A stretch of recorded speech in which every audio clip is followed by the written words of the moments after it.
Hi friends,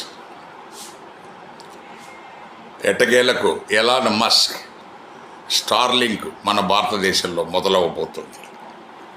ఏంటి Starlink ప్రత్యేకత? ఇప్పుడున్న టెలికాం నెట్వర్క్, మొబైల్ నెట్వర్క్ దానికి తేడా ఏంటి?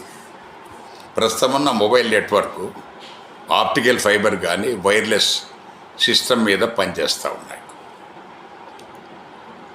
ఆప్టికల్ ఫైబర్ మనకు దేశమంతా విస్తరించారు.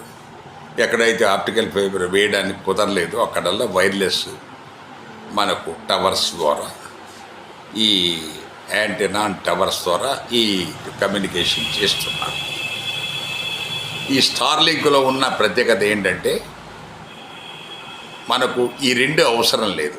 ఆప్టికల్ ఫైబర్ అక్కర్లేదు, వైర్లెస్ అక్కర్లేదు, డైరెక్ట్గా సెటిలైట్ లింక్ వస్తుంది. సో అతను ఎలాన్ మస్క్ సెటిలైట్ ఏమైతే ఉందో దాని నుండి ఈ మీ మొబైల్ దానికి లింక్ అవుతుంది. మీ కాలు వయా సెటిలైట్ ఎక్కడికైనా పోతుంది.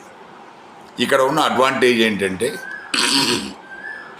ఎలాంటి విపత్తులు, ఎలాంటి సునామీలు, లేకపోతే మనకు ఈ పెద్ద పెద్ద తుఫాన్లు ఏమొచ్చినా టవర్ పడిపోయింది, లేకపోతే కేబుల్ కట్ అయింది, ఈ ప్రాబ్లమ్స్ రావు.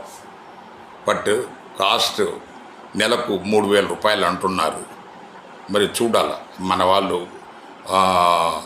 తినడానికి తిండి విషయంలో ఆలోచిస్తారు కానీ ఇలాంటి ఈ మొబైల్ లగ్జరీ విషయంలో 50,000, 1,00,000 రూపాయలు పెట్టి ఫోన్లు కొంటున్నారు. కాబట్టి 3,000 పెట్టి తప్పకుండా మొదలు పెడతారు అని ఆశిస్తున్నాను. Thank you.